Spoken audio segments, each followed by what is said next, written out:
Okay, there we go. Now we got audio. It's been, I'm a little behind today. What's going on, everybody?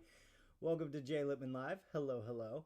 So happy you could be here. Happy I could be here. Happy Wednesday. If you're new here, new to the channel, new to the stream, my name's Jay, and I make videos. I make videos on the internet, and I love talking about it, and I love answering questions about it. So if you have any questions about the video creation process, I'm especially proficient in video editing and DaVinci Resolve and all that stuff. That's what a lot of you guys know me for. But I love all parts of the video creation process. So if you got anything to say about it, anything to ask me about it, make sure you pop it in the chat. I will be answering questions throughout the stream.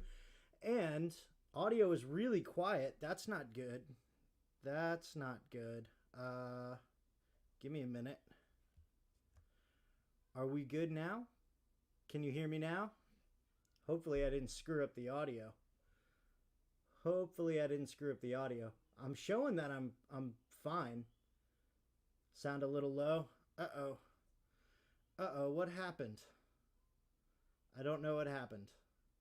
But we should be good. Let me check my audio here. Check my audio levels. Oh, audio. Yeah, we're good on my end, at least. I don't know what the deal is. That's very strange. Very, very strange indeed. Because on my end, yeah, we're super good. Let me check StreamYard settings here. Audio. Oh, you know what? Hold on. Boom. How's that? There we go. Now we're good. Let me get back to a normal level. Okay. I can hear an American talking. I was on the wrong microphone. That's what was going on. So now we should be good. Yeah, we were on the wrong microphone, but we're good. We're good now. Okay. There we go. That is sodding loud. Okay. Let's turn it back down a little bit. Sorry, guys. I was playing around with a bunch of stuff on my computer last week. We should be good now, I think. Yeah, we're peaking at the right area. We're at the right area. There we go. Okay. Because I had the volume cranked. Oh, I'm so sorry. I'm so sorry, guys. Yeah, so I was having some technical difficulties. Actually, let me know in the chat if you guys like do tutorials on your channel. So, Jim, I'm looking at you and anybody else here. Actually, you know what? We'll talk about that. First of all, we're here to talk about videos. If you got any questions, pop them in the chat. I'll be answering them throughout the stream. Also, there's a link in the description. If you got a question that you want to make sure I don't miss, there's a link in the description that'll take you to a form that you can fill out and ask your questions there. I'll be going through that form about halfway through the stream. And also, if you really, really need a question answered immediately, or you just feel like supporting the channel, super chats are always welcome, and those always get answered first. So with that being said, let's pop in the chat. Let's say hi to some folks. And then I got a question for you guys that I can't figure out the answer to. I don't know what the deal is. So EC Sanka, what's going on? First, as usual, EC Sanka's always like early to the stream. Love that. DK Paddler, what's going on? Jim, hello. Frank Talking Blackpool, what's going on? Z Polo YT, just got my first ever camera, Sony A6400. I've heard that is a great camera. I don't shoot Sony. Remco, what's going on? Hello. Who else we got in here? S Creations, can you please make a video on how to shoot a video with high frame rate and make it normal again in DaVinci Resolve? Interesting. What do you mean by make it normal again? If you shoot something at a high frame rate, then as long as you don't, switch it over to like, whatever it is, 24 or 30 or whatever your timeline is, as long as you don't switch it over, it should be normal speed when you put it into the camera. You just won't have a lot of that natural motion blur. The higher your frame rate, the less motion blur you have. So G7Z, what's going on? Trying to learn. Hello. You've changed my game in a big way. Thank you so much. Darren, what's going on? John Aldred, hello. Kyle Helig? I think that's Helig. Hello. Hi, Kyle. Let's see here. So, yeah, I got a question for you guys real quick because this is something I've been dying over the last couple weeks, actually, last few months. So I had been using Camtasia to do all of my screen recordings, right?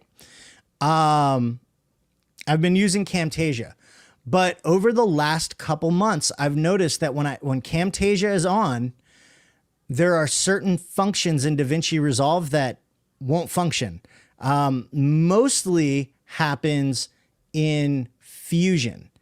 A lot of this stuff, like a lot of stuff in the inspector in Fusion, just stop operating. Like I'll click the buttons, it'll show that I clicked it, but nothing will happen, like at all. It's been driving me nuts. Also, some of the color grading stuff, like it would work sort of, but it would end up looking weird. It's just, I've had a lot of issues with Camtasia. So I kind of went on a journey trying a bunch of different screen recorders. Went back to OBS for a little bit, but even in OBS, I was recording in OBS in Fusion, and in the inspector, I couldn't switch over to the settings tab, which was very, very strange. So I don't know what it is. So far, I have found one screen recorder that gives me zero issues. It's called, what is it called again? Like Flashback 5 or something like that. What is it? I think it's called Flashback. And it gives me it's a little bit clunkier than Camtasia, but it gives me like most of the functions that I used Camtasia for. Like it gives me the screen recorder, it gives me an editor so I can do all my like zooming in and stuff, in that software instead of having to keyframe everything in DaVinci Resolve. But I'm just wondering if anybody else has run into that, because it's so weird. And like I did a clean install of Camtasia. I did a clean install of DaVinci Resolve. Like I've done everything that I could possibly think of, and it just nothing helped. So 2020 version wouldn't work. See, 2020 worked fine for me. It's 2021 that's given me the issue. You've run into that. John Aldred has run into that. Good. So I'm not totally crazy. I haven't run into that in Fusion with OBS. Wonder if it matters if you're doing program or screen capture. It might. Do you do program or do you do screen? Because I do full screen. I would check the keyboard shortcuts and make sure there are no conflicts since both programs are running. I'd write down all the shortcuts and open a keyboard custom. Yeah, I've done that. I did that. And it wasn't the keyboard shortcuts that were messing up. It was mouse clicks. So I paid for the upgrade and they refunded me. Nice. Yeah, I might have to do that. I might have to contact Camtasia and tell them, oh, my practical went out. When did that happen? Oh, well, and it's telling me something's wrong. That's very strange. Hold on, let me turn that off because that blinking light's very distracting. Oh. I think the backup battery it was plugged into finally died. It's a huge battery. Let's see here. So that's what I do with software that conflicts with screen recording stuff. Mirror one machine's monitor over HDMI to HDMI capture on a laptop. Ooh. Okay. Interesting. I do screen, so maybe not. Yeah, I do screen as well. John McGrath. I've used Camtasia, but I like NVIDIA GeForce Recorder. The Game Bar Recorder, I tried using that. The reason why I don't like that is it tends to have a problem when like dialog boxes open. So like if I'm in DaVinci Resolve, let's say I open up the project settings for whatever that window won't get recorded.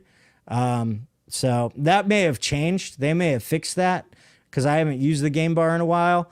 But I need to set it up because I actually tried to use the Game Bar when I was going through all this, and it wouldn't allow me to record.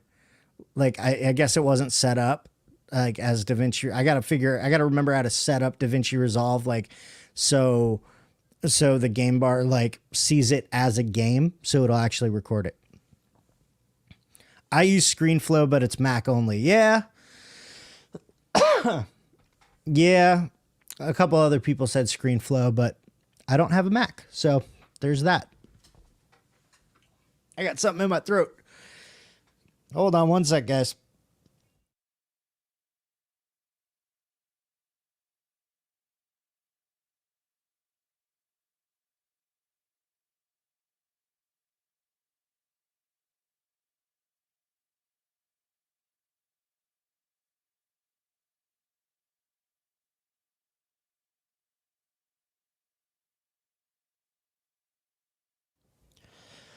Okay, sorry about that.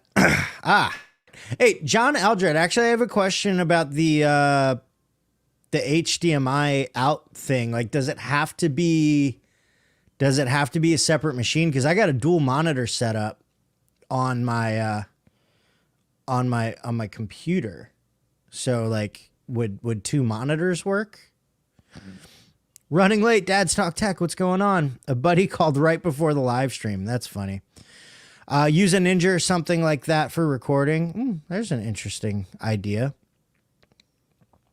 I used the free Windows screen recorder for an unboxing episode. It was free, quick, and dirty. Nice. Nice. Yeah, it was their screen. Yeah, that's the Xbox Game Bar or whatever it's called. And it works. I don't have it set up right. For that setup, yeah, because you're on a second monitor on the same machine, you still have the same issues of shortcuts interfering or software conflicting because it's still on the same machine. Okay. Okay, so I need to mirror my monitor that has DaVinci Resolve on it to the laptop, and then I have the 2020 version of Camtasia on here, and I guess I can use Camtasia on here to do the recording. That would possibly work. That could definitely work. All right, we'll have to check that out. Interesting. Anyway, that's been my my frustration of the last couple weeks. It caused all sorts of problems, caused all sorts of delays in getting some videos out. It's been a rough couple weeks, very stressful, very hectic, but I don't know. Flashback is working. And why don't you use OBS? For a couple reasons. One, been having issues with OBS as well. Not deciding not to let me click on certain buttons in Fusion when I'm recording. And also because time, when you use OBS, since it doesn't have like a built-in editor, I have to record and then bring the raw recording into DaVinci Resolve and do all my zooms and panning in there. When you use a screen recorder that has a built-in editor like Camtasia or Flashback, or there's a couple others out there, then a lot of times you can do those zooms and those pans and all that stuff with very, very minimal quality loss. When I'm zooming in 200%, with OBS footage in DaVinci Resolve, you just get this blurry, mushy mess, and I don't like it. Jay, I got to bounce, but feel free to hit me up on Facebook if you have any questions about the setup. Alex knows me and can point you in my direction if you can't find my profile. Thank you so much, John, and thanks for stopping by. I really appreciate it. Let's see here. Wait, wait, hold on. Yep, that's how I do it. It's rare that I need to do it because I don't have much stuff that conflicts. It's usually for performance stuff when testing software, and I don't want OBS leaching resources. That's a good, yeah, that's good. That's a good, actually, that would help a lot anyway, because if I'm doing like really Fusion intense stuff, like, which has been very, very recent that I've started doing that, yeah, having a screen recorder going during that can cause all sorts of interesting resource problems. So, S Creation says, I saw a video saying if you shoot green screen videos, shoot it at 240 something, and then normal it's something in post. That will get rid of that nasty green spill and add motion blur. So you shouldn't have to do anything. Like when you bring that, unless you're shooting on a camera where that 240 frames per second shooting, if the camera is slowing it down automatically, then you can speed it up until it's normal. But if your camera doesn't do that automatically, then when you bring it in, it should play at normal speed anyway. And then, yeah, you'll have to add the motion blur in post, but you shouldn't have to do anything to speed it up or slow it down or anything. Like, it should just be fine. It'll just look super weird because you're shooting at 240 frames per second. Oh, let's see here. What you could do possibly is bring it into your software and then just export it at 24 frames per second. You'll still have to add motion blur, but then if you bring that file that you exported back into your editing software, it would be a 24 frames per second thing. So yeah, I can't use hardware encoding in OBS when I'm doing intense fusion stuff. Got to kick it to software encoding. Yep. That's, how many, like, before I figured that out, how many like OBS encoding errors I got while doing screen recordings? It drives me nuts. I think OBS not as clear quality as Camtasia. If you don't do the zooming in and stuff, it's actually there are settings that'll give you really good, like, lossless quality. The problem is once you start zooming in post, that's when you get the blurry mess. But like Camtasia, you do the screen recording, or what's the other one? Screencast-O-Matic, which I was using for a long time, and then it started giving me issues. Like any ones that come with a built-in editor, usually that punching in, that zooming and panning, if you do that in the built-in editor, you can get fairly, as close to lossless quality, even when you're zooming, as possible. Never heard of that. It's all about lighting the green screen and the talent in front of it separately. That's true too. With green screen, lighting is key. It's not about your frame rate, really. I can't confirm the frame rate thing. Lighting though, I can confirm. If you don't light your green screen and your subject properly, you're going to get all kinds of issues. What, a Windows guy having issues with literally everything? I'm shocked. Not literally everything. Not everything. Just compatibility issues between software, which can happen on a Mac as well. I have seen it, Mr. Tech Examined, Mr. Michael Panetta. I really like the Sony ZV-1, but the codec is a pain. I transcode to ProRes 422, works fine, but you can use optimized media. What is a better workflow? ProRes, render faster. Here's the thing. Most consumer level cameras shoot in delivery codecs. That's your H.264, H.265, stuff like that. When you get into the world of talking like DNHR and ProRes and RAW, those are editing codecs. So anything that you put in, if you put in delivery format footage, so H.264, H.265, you put that into your editing software, you need extra power in order for the software to interpret that footage and make it editable. So what I typically do, and this is a little overkill, I will admit this is overkill, but I typically, if I'm doing, if I have like a long file that's like H.264 that I need to work with, then what I will do is I will bring it in and I will either create optimized media or I'll render it out as like a DNHR or something like that, 4K DNHR, and bring it in. You could also create proxies and that helps.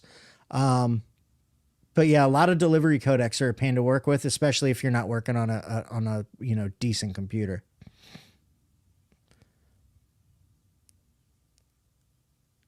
Careful or I will unwatch your last video. Where can I get free sound effects? Oh God, what's it called? I think there's actually a website called like freesound.org. You just got to be really careful because those sound effects all have different licenses, and you got to make sure that it's okay to use it in the project that you want to use it. I'm lazy and I don't like doing that. I like going to websites where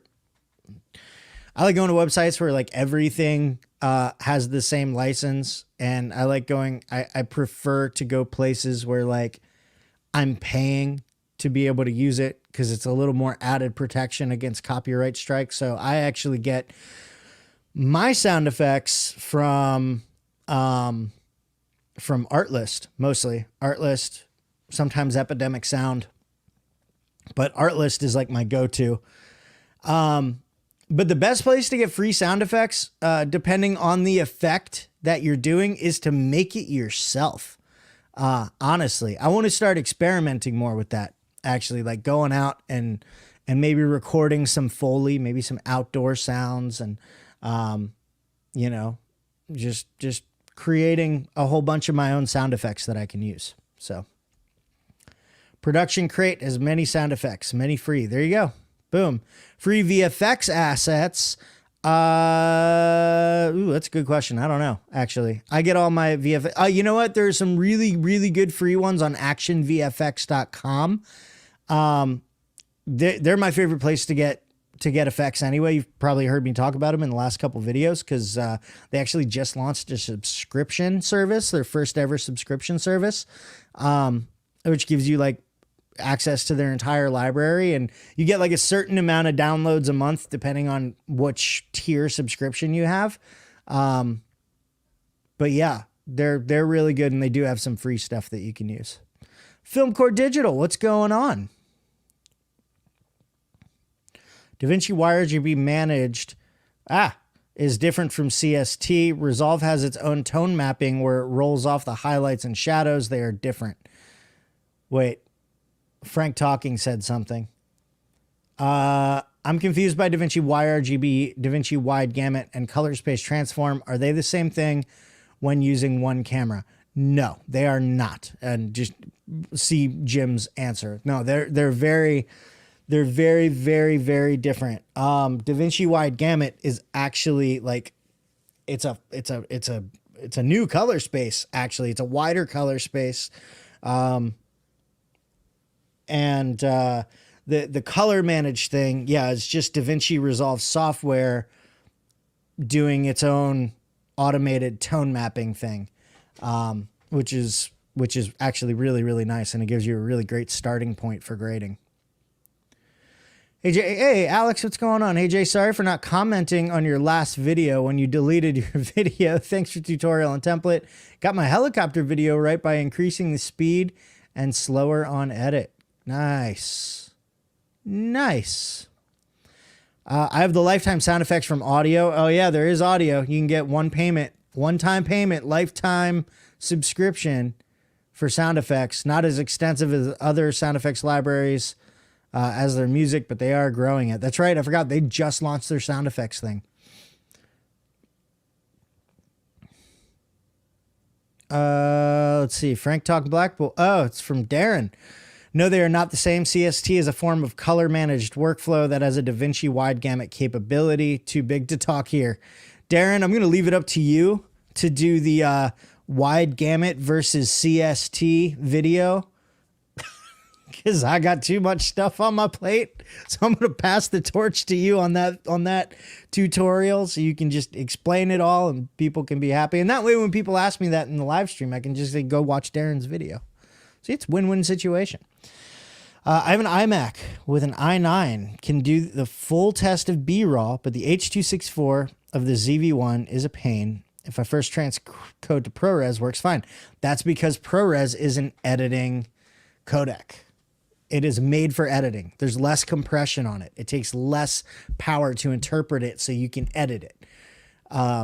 H.264, H.265, those are all highly compressed videos, which makes it harder. That's like a big misconception that a lot of people have when it comes to I did a whole video on this actually about understanding your video files. And a big misconception is like, if you shoot 4K files or 6K files or 8K files, it's the resolution that makes it hard for a computer to edit, right?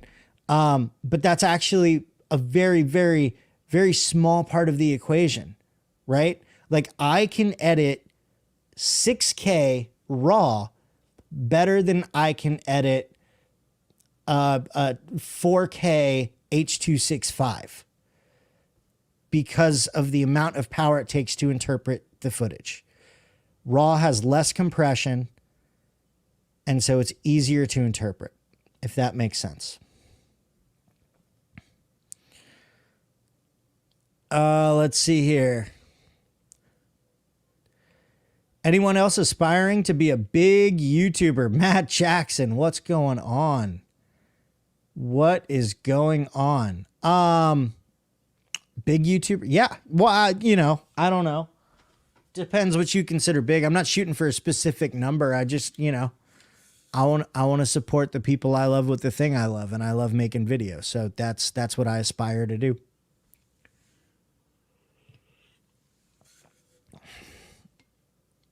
You could mix and match if they had the capability on the CST. Unfortunately, they don't. For instance, in Aces, they have an OFX plugin to add or negate the color space. Yes. You know what else I find?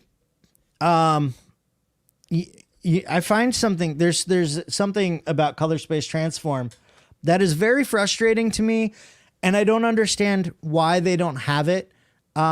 I can't get an input. I can't get an input gamma for the Pocket 6K Gen 5 film profile. Like if Jim or Darren or anybody else knows of a way to do that, but like every time I go in there, I can't get Gen 5 film. I'm surprised they haven't updated that yet, considering like the Pocket Cinema cameras now have Gen 5 color science. It kind of makes me angry. So I've actually, instead of using CST, if I'm not working in wide gamut, I've been using a LUT to do my Rec 709 conversion. Gen 5 is there now, latest release. Really? I'll have to take a look. I may have to hit you up on Instagram, tell me how to get to it, because I could have sworn I've looked for it since the last release.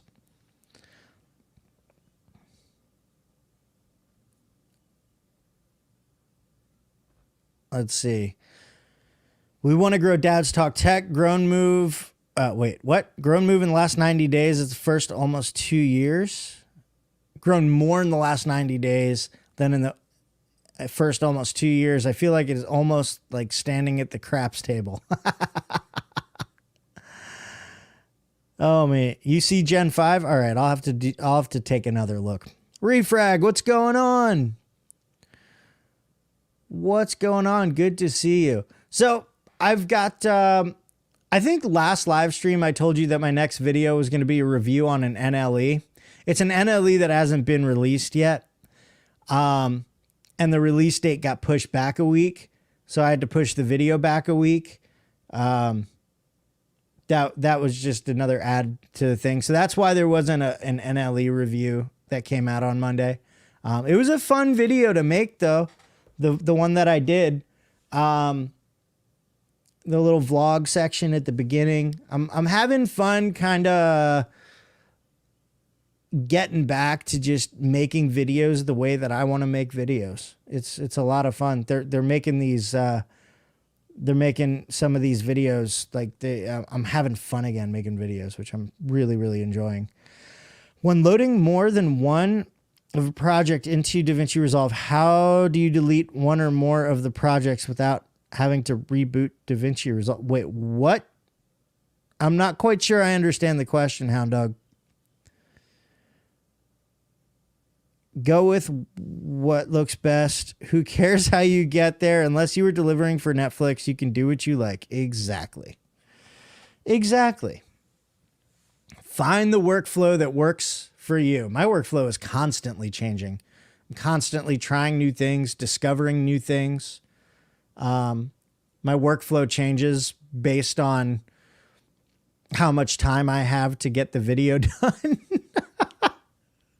Case in point, I've been using LUTs a little bit more recently. Speaking of which, she's not here, but I'm going to talk about it. I believe, maybe somebody can confirm this because I just haven't had the time to do it, but I believe doesn't Leela's LUTs pack come out today?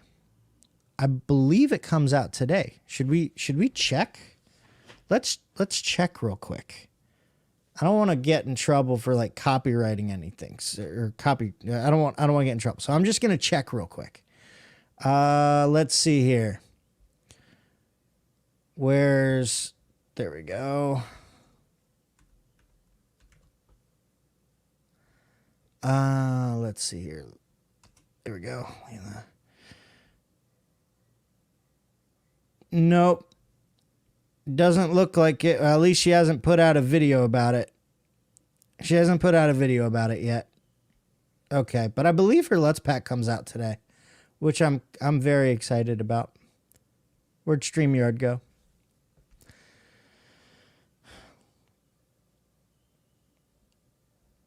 Let's see here. Where are we? Today is the other half of our channel's birthday. Oh, nice. Nice. Happy birthday to Keith. Tech Examined video production quality reminds me of the big 1 million subscriber and channels. It's so good. Oh yeah. No, Tech Examined. Guys, if you haven't checked out Tech Examined's channel, he's a good buddy of mine. He does tech reviews, as the name would suggest. He's been going hard on the Apple stuff recently, which is kind of cool. I'm not really an Apple guy. I mean, I still got the, how do I get out of the way? I still got the iPad Pro right there that I'm still playing around with. Videos on that are in the works. But man, last like what, month, 2 months, maybe longer. I don't know. Time doesn't exist right now. The production quality is just blows my mind. I'm impressed. I'm impressed. Can you have 2 installs of DaVinci on the same PC? I think there's a way to do it, but I don't know how. I have the PC laptop. I could use some help on it. All right. All right. We got to make plans to get together anyway. Should we do a video? Windows guy teaches Mac guy how to use a PC. Hey, Daniela, how's it going? Good to see you. Was there this morning and watched the Pocket 2 video. Oh, I want to check that out. Worth a view, especially if you're in the market for a small stabilized camera. Yeah, he jumped the gun on that, by the way.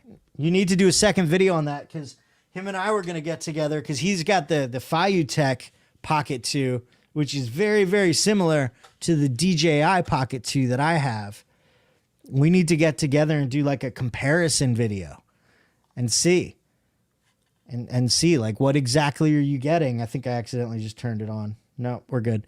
See what you're getting for the extra money that you pay for this.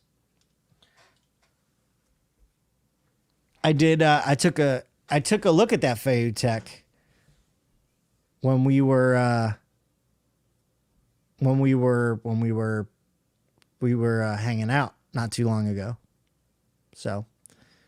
Filmmaking mic sucks. Oof. You examine tech. Good name then. Oh my God. That's funny. Hi Jay, do you know if having 2 timelines in the same project uses much more hardware resources than only one? I don't know the numbers. I mean, it's probably going to use a little bit more, but you typically only have one timeline open at the same time. So if it does use more resources, then it's not by a lot. I typically have multiple timelines in all of my projects. So if I'm doing a tutorial, I have a timeline that I use for like the screen recording. I have a timeline that I use for Like putting the main video together, I typically use a master timeline. I usually have a minimum in my tutorials of 3 timelines in a project. So,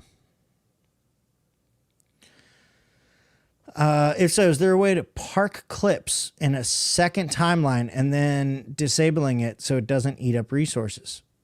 I'm not quite sure that part. I'm not sure. Does anybody have a BMPCC 4K, and is it still worth getting in 2021? I have the 6K, and I would say most likely yes. The answer is yes. Really, the only difference between the 4K and the 6K, there's 2 key differences that you're going to find.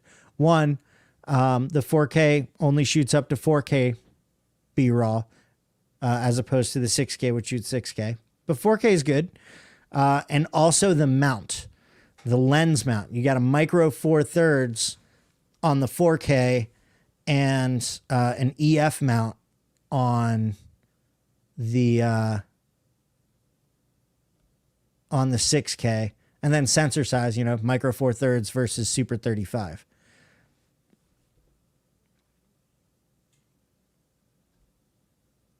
Why do people have multiple timelines? On large projects, it makes it much easier to keep things organized. So if I'm working on a super long project that has multiple scenes and stuff like that, then I would put like maybe each scene on its own timeline, and then I can use kind of a parent timeline or a master timeline, and I can bring those other timelines in to I can bring those other timelines in and just kind of butt them up against each other, and you're good to go.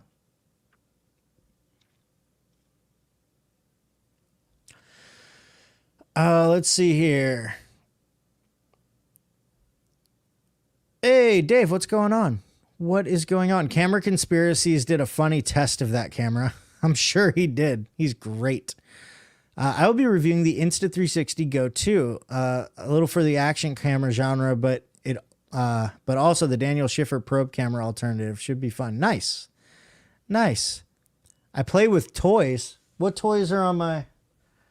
What do we talk? Oh, well, you talking about the DJI Pocket 2? That's my vlog camera. If I'm going out and doing a vlogging thing, I try and get rid of everything that would get in the way of telling a story. So I bring the Pocket 2 around because it's easy to whip out and just talk to people. It's less conspicuous than a big interchangeable lens camera. I don't have to worry about bringing around like a tripod. I've got ND filters for it. Like I got a whole bunch of ND filters for it, like right here in this little pack, like that. That little DJI Pocket 2, like it's good. It's good. It's got a good mic on it. I did test out. You guys may have noticed that I accidentally tested out the auto exposure on it. I used the Pocket 2 for my last video.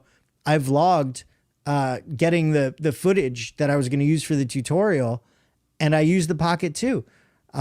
If I need a quick shot of something, I use the Pocket 2. It shoots in 4K. It's great.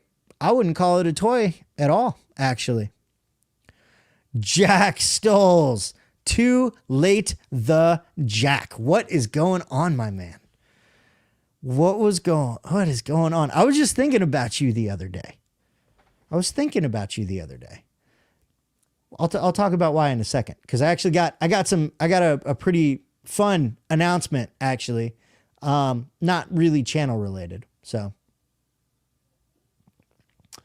who is a 6K best suited for, would you say? People not vloggers.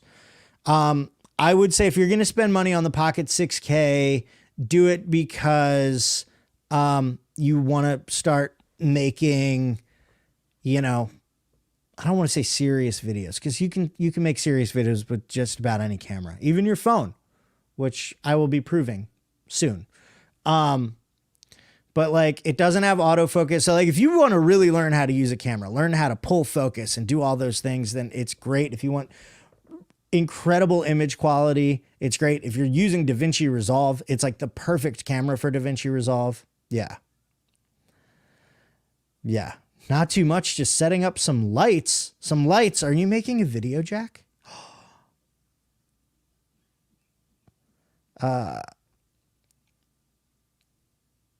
I'll use the ZV-1 for vlogging. I was looking at the ZV-1, but I don't know. I like my Pocket 2. It works well. It works well. So, real quick,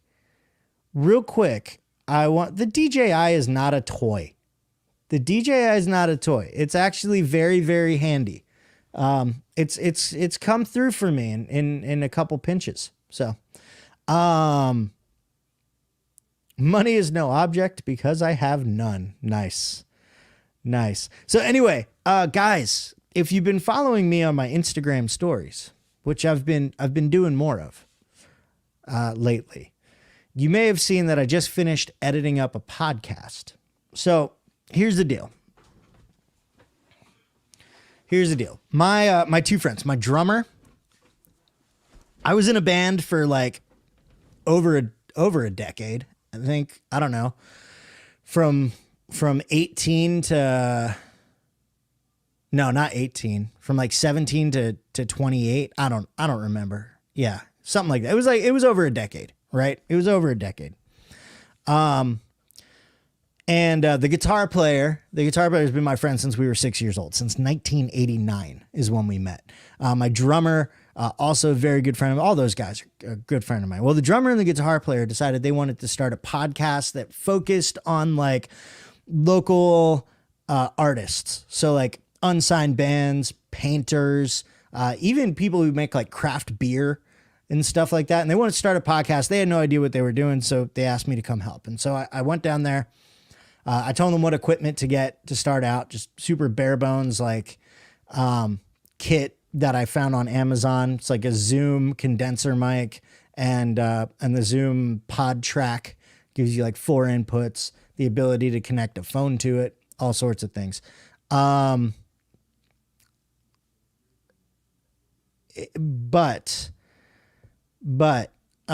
went down there. I went down there and I helped them produce the episode, and I said I would edit the first episode, and it was a lot of fun. But in the period of time of it, because like this is like 3 former bandmates, 3 guys who were playing music. Those 2 guys still do play music, but there was like 3 guys used to be in a band.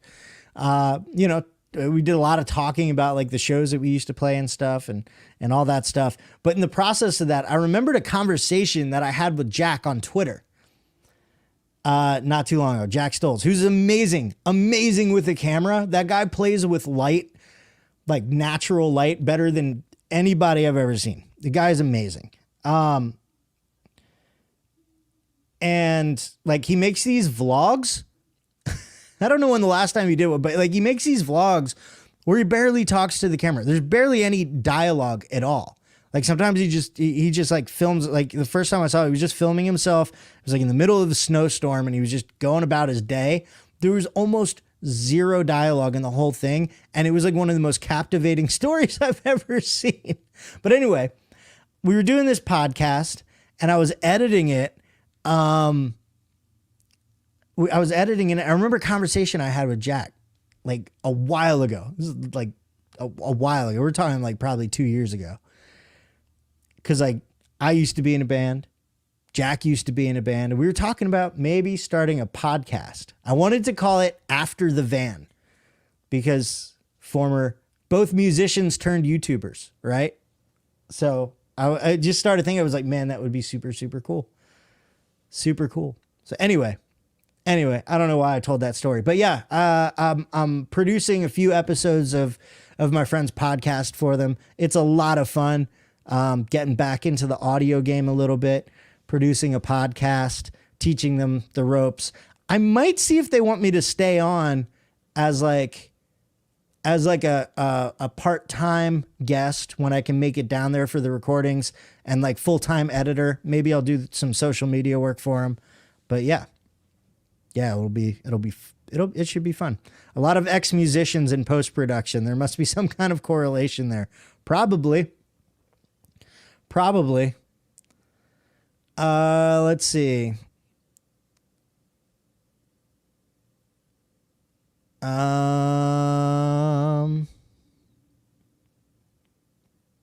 After the van, dude, I remember that.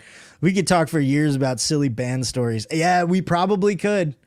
We probably could. I'll let you guys know when this podcast drops. We're probably not going to release the first one until like we got a few in the bag, so we can like batch release them so people can binge listen if they want. But yeah, I'll let you know because there's some silly band stories. Actually, I was actually a guest on their first episode, and I went deep. I went deep into like my battle with like addiction and all that stuff. So if you guys want to like really get to know me, I will let you know when that podcast is released, so you can go listen to it. Cause, I tell my story in some fairly graphic detail on there. So, where are we? What did I play? I was the front man. I played guitar, bass, drums, teeny tiny bit of piano, but in the band, I was the front man. I sang, I screamed, I did a lot of screaming, a lot of screaming. It's funny because like we were talking about maybe getting together. I don't know. We were joking about like a reunion tour. And I was like, man, I can barely get through an hour-long live stream without my throat starting to hurt. I don't think I'm in tour shape right now.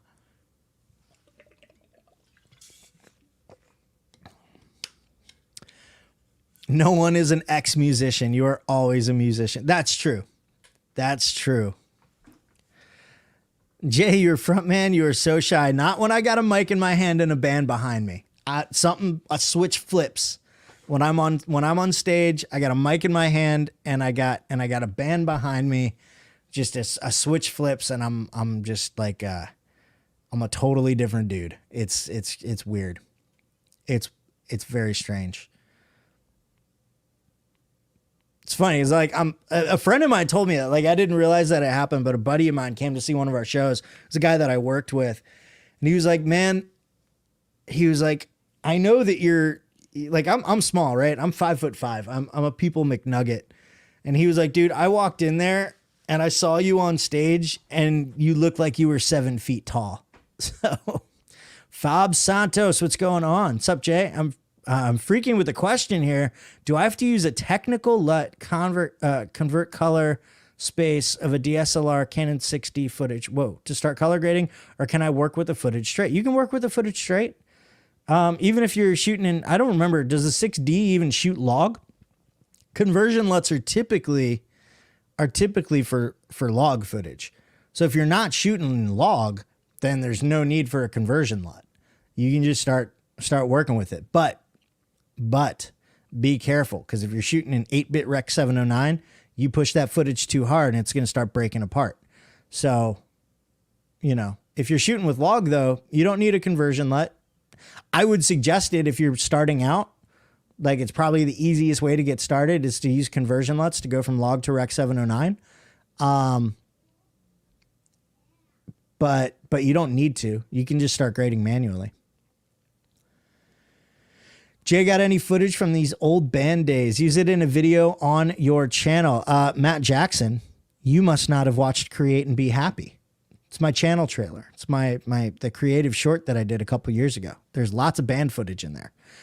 No actual music though. Like I don't have any music in those, but there's definitely footage in there of me in a band on stage and stuff. So, ex-working musician. There you go. There you go, Jim.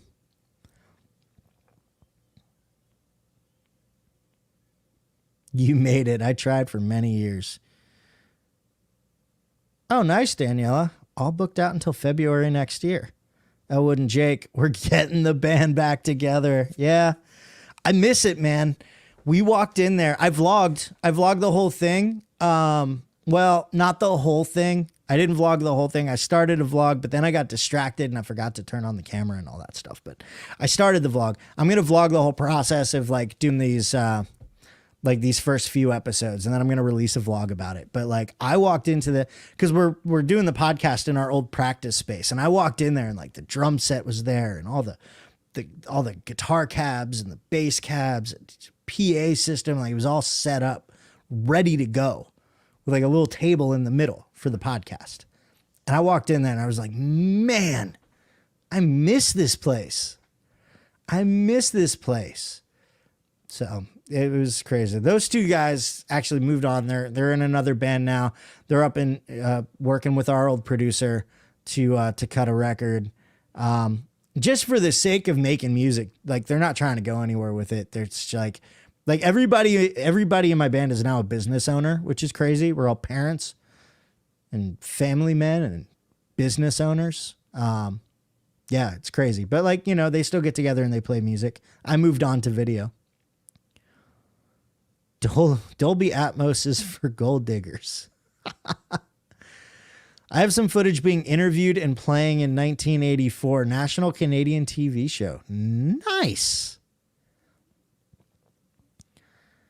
Nice.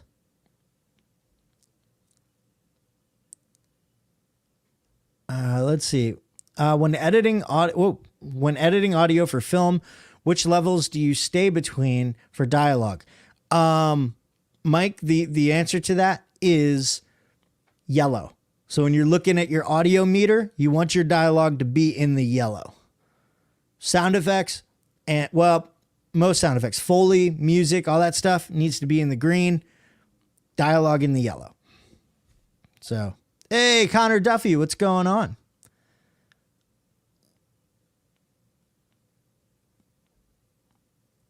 We need more collabs and skits, Jay. I would love to do some. I'm gonna do some more collabs. Speaking of which, if Tech Examined is still in here, I need to call you, bro, because I need you to come to my house and throw a tennis ball at my head. I know that made no sense, but I need you to come throw something at my head, because I got an idea for a skit, and I can't throw things at my own head from as far away as I need it thrown. So. Oh, good, you're here. Yeah, I need you to come throw like a tennis ball or something at my head soon. Yeah, soon. I got an idea for a thing. There's gonna be some collabs, because I'm gonna be bringing some local people in, hopefully, to help me make some of the other. I'm turning Project Redlam into a series, right? That little skit that I did, that 72-second skit. I'm turning it into a series, and each one's going to have some version of a production breakdown attached to it, but it's going to be different, right? Like I want to give myself a challenge for each one, and I'm going to cover what, because like I gave you the production breakdown, like the full production breakdown already with part 1, right? And the post-production and production part of it or the pre-production and the post-production part don't really change that much, right? Like, still going to be editing in DaVinci Resolve. Still going to be using the same stuff and the same methods for pre-production. But I want to give myself little challenges, and I want to document myself working with those challenges. And so each one of those videos is gonna be, you know, filmed with a different challenge in mind. So I got some really, really, really, really cool. The laptop I'm watching this on right now looks identical to yours in the background. This is the Dell Precision 5750 mobile workstation, and it's absolutely amazing. I love it. I absolutely love it. It's great for editing. It's also great for like if I'm with the kids and I need to get something done and they're playing, I can be sitting in the room where they're playing or where the kid, you know, the baby's laying down, and I can type away on my computer and get stuff done. It's great. It's great. Have you used EB Synth? I have not. The Kazi collab. Whoa, where is it? The Kazi collab is really strange to me. Don't do like that, Jay. Yeah, I probably, wait. Oh, that Kazi collab. Yeah, that was weird, wasn't it? No, I don't want to do a collab like that where I just let take over my channel for a day. No, I don't do it. I can do that. Totally worth it. Come down and throw shit at you. Sure. What happened to the Billy Ribka collab? I don't know. Haven't heard from that dude in a while. So, yeah. Idiot question. If using a LUT for log footage, does the LUT go at the end of the node tree or at the start? Ooh, very good question. In the middle, actually. If you're doing a LUT for conversion, I typically have 2 or 3 LUTs. So, basic rundown of my personal process is I'll have a noise reduction node, a primaries node. Well, actually, typically what I'll do is noise reduction node, contrast and exposure node, white balance and saturation node, and then conversion LUT. So I'll drop the conversion LUT in there first in that 4th node, and then I'll work backwards from there, getting the right exposure, the right contrast, the right white balance and saturation. And then I'll add more nodes to start creating my actual look. And then when it's all said and done, because it's the most resource intensive thing that I do, I'll drop back to that very first node and do noise reduction if it's necessary. Kazi is total trash. I don't know if I agree with that. You seem to have very strong opinions today, Daniela. Okay. Wow. Totally different series then. My laptop is a Dell XPS 1597 or 9570. Yeah. I mean, there's still Dells. Yeah. So the Precision is like the super, high end. Like they're made for people who need like super powerful machines, but are also on the go. So that's why it's like, it's perfect for me. Especially cause like if I'm going out and like spending the night at family, or if I'm going, I don't know, to record my friend's podcast or something like that, I bring this thing with me. It's great. It's 17 inches, like very skinny bound. So this is actually a 17-inch monitor that can fit in a 15-inch laptop sleeve. Super, super excited about that. What happened to the Dad's Talk Tech collab? That's a very good question. Oh, man. What software do you recommend for making markers and drawing lines for remarks on the screen? I don't have a recommended software because I typically haven't done that. I did some stuff like that. Like I created little circles and stuff like that on I think on the very first video that I used Camtasia for. Camtasia is really good for that. Any LUT caps the black and white, so anything after it is set. You can't pull anything up or down that is clipped. Very true. Kazi dominating the scene, though. He has about 230K subs, so he's doing something right.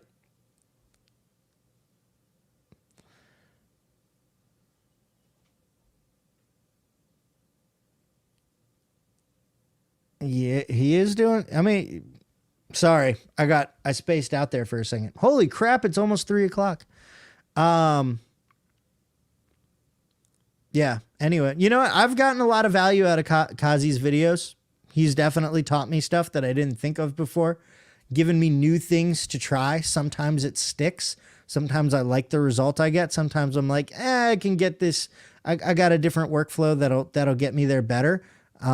But like Darren said, you know, if you're not delivering to Netflix, then what does it matter how you get to the final image?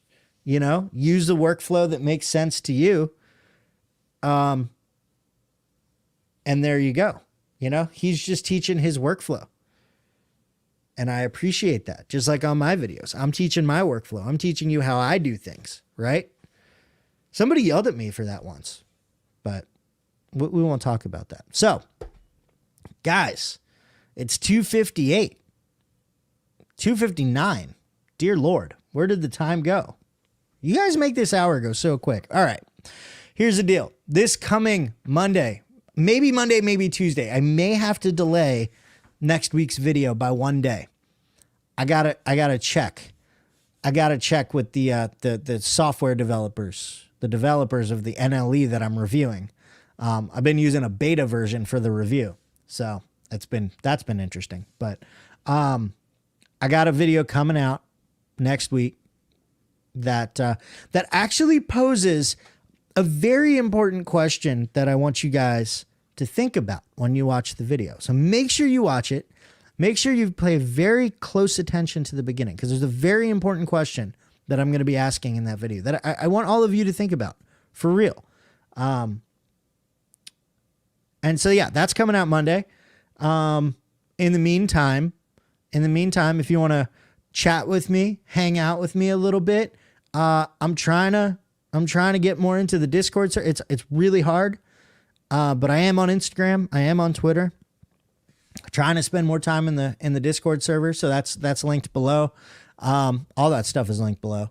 So come hang out with me. If you enjoyed this live stream, if you got some value out of it, make sure you hit that like button and subscribe to the channel if you're not already, because this is what I do every week. I'm here every Wednesday talking about making videos, and every Monday putting out videos about making videos. So if you like that kind of stuff, subscribe, hit the bell. I don't want you to miss anything. And with that, thank you guys so much for continuing to make Wednesdays my favorite day of the week. I love you to death. And yeah, I'll see you later. Bye.